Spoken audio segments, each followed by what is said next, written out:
Hi guys, today we are looking at the chapter The Ailing Planet, the Green Movement's Role by Nani Palkhiwala. This is found in Hornbill, textbook in English for grade 11 CBSE. This is the fifth chapter of Hornbill and it's an article written by Nani Palkhiwala and published in the Indian Express on 24th November 1994. The issues that he raised regarding the declining health of the earth continue to have relevance even today. Let's begin. One cannot recall any movement in world history which has gripped the imagination of the entire human race so completely and so rapidly as the Green Movement, which started nearly 25 years ago. In 1972, the world's first nationwide Green Party was found in New Zealand. Since then, the movement has not looked back. We have shifted, one hopes, irrevocably, from the mechanistic view to a holistic and ecological view of the world. It is a shift in human perceptions as revolutionary as that introduced by Copernicus, who taught mankind in the 16th century that the Earth and the other planets revolved round the Sun. For the first time in human history, there is a growing worldwide consciousness that the Earth itself is a living organism, an enormous being of which we are parts. It has its own metabolic needs and vital processes which need to be respected and preserved. The Earth's vital signs reveal a patient in declining health. We have begun to realize our ethical obligations to be good stewards of the planet and responsible trustees of the legacy to future generations. The concept of sustainable development was popularized in 1987 by the World Commission on Environment and Development. In its report, it defined the idea as development that meets the needs of the present without compromising the ability of future generations to meet their needs. That is, without stripping the natural world of resources future generations would need. In the zoo at Lusaka, Zambia, there's a cage where the notice reads, "The world's most dangerous animal." Inside the cage, there's no animal, but a mirror where you see yourself. Thanks to the efforts of a number of agencies in different countries, a new awareness has now dawned upon the most dangerous animal in the world. He has realized the wisdom of shifting from a system based on domination to one based on partnership. Scientists have catalogued about 1.4 million living species with which mankind shares the earth. Estimates vary widely as regards the still uncatalogued living species. Biologists reckon that about 3 to 100 million other living species still languish unnamed in ignominious darkness.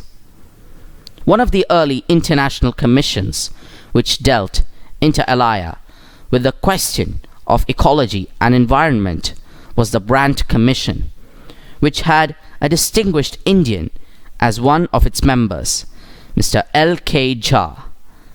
The first Brandt report raised the question, are we to leave our successors a scorched planet of advancing deserts, impoverished landscapes, and ailing environment?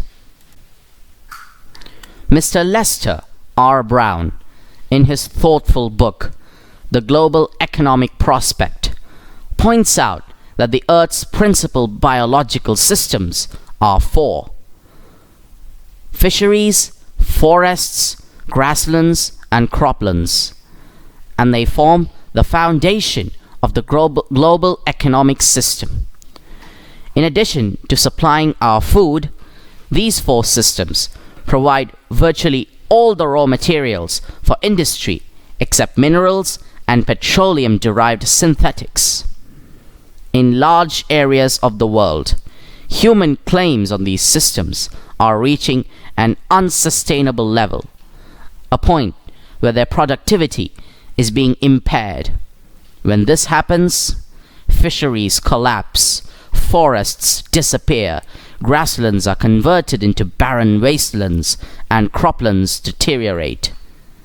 In a protein-conscious and protein-hungry world, overfishing is common every day.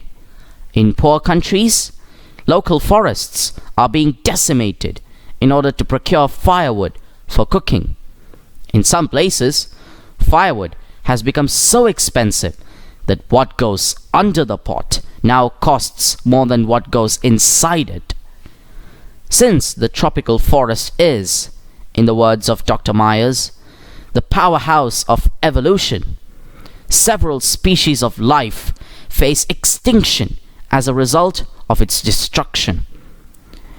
It has been well said that forests precede mankind, deserts follow. The world's ancient patrimony of tropical rainforests is now eroding at the rate of 40 to 50 million acres a year, and the growing use of dung for burning deprives the soil of an important natural fertilizer. The World Bank estimates that a 5-fold increase in the rate of forest planting is needed to cope with the expected fuelwood demand in the year 2000. James Speth, the president of the World Resources Institute, said the other day, "We were saying that we are losing the forests at an acre a second, but it is much closer to an acre and a half to a second." Article 48A of the Constitution of India provides that the state shall endeavor to protect and improve the environment and to safeguard the forests and wildlife of the country. But what causes endless anguish is the fact that laws are never respected nor enforced in India. For instance, the Constitution says that casteism, untouchability, and bonded labor shall be abolished, but they flourish shamelessly even after 44 years of the operation of the Constitution. A recent report of our Parliament's Estimates Committee has highlighted the near catastrophic depletion of India's forests over the last 4 decades. India, according to reliable data, is losing its forests at the rate of 3.7 million acres a year. Large areas, officially designated as forest land, are already virtually treeless. The actual loss of forests is estimated to be about 8 times the rate indicated by government statistics. A 3-year study using satellites and aerial photography conducted by the United Nations warns that the environment has deteriorated so badly that it is critical in many of the 88 countries investigated. There can be no doubt that the growth of world population is one of the strongest factors distorting the future of human society. It took mankind more than 1 million years to reach the first billion. That was the world population around the year 1800. By the year 1900, a second billion was added, and the 20th century has added another 3.7 billion. The present world population is estimated at 5.7 billion. Every 4 days, the world population increases by 1 million. Fertility falls as incomes rise, education spreads, and health improves. Thus, development is the best contraceptive. But development itself may not be possible if the present increase in numbers continues. The rich get richer, and the poor beget children, which condemns them to remain poor. More children does not mean more workers, merely more people without work. It is not suggested that human beings be treated like cattle and compulsorily sterilized. But there is no alternative to voluntary family planning without introducing an element of coercion. The choice is really between control of population and perpetuation of poverty. The population of India is estimated to be 920 million today, more than the entire populations of Africa and South America put together. No one familiar with the conditions in India would doubt that the hope of the people would die in their hungry hutments unless population control is given topmost priority. For the first time in human history, we see a transcending concern, the survival, not just of the people, but of the planet. We have begun to take a holistic view of the very basis of our existence. The environmental problem does not necessarily signal our demise. It's our passport for the future. The emerging new world vision has ushered in the era of responsibility. It is a holistic view, an ecological view, seeing the world as an integrated whole rather than a dissociated collection of parts. Industry has a most critical role to play in this new era of responsibility. What a transformation would be effected if more businessmen shared the view of the chairman of DuPont, Mr. Edgar S. Woolard, who 5 years ago declared himself to be the company's chief environmental officer. He said, "Our continued existence as a leading manufacturer requires that we excel in environmental performance." Of all the statements made by Margaret Thatcher during the years of her prime ministership, none has passed so decisively into the current coin of English usage as her felicitous words.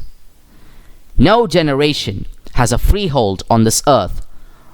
All we have is a life tenancy with a full repairing lease. In the words of Mr. Lester Brown, we have not inherited this earth from our forefathers. We have borrowed it from our children. And that's the end of the chapter. We hope you got a lot of information from this chapter, which talks about the environment in 1994. The concern is still an issue today, and we have to work forward to conserving the environment. Please don't forget to subscribe to our channel, Brain Blitz Audios, and like this video for receiving more useful content. Press that bell icon in the section below to receive notifications about the same. Until next time, bye bye.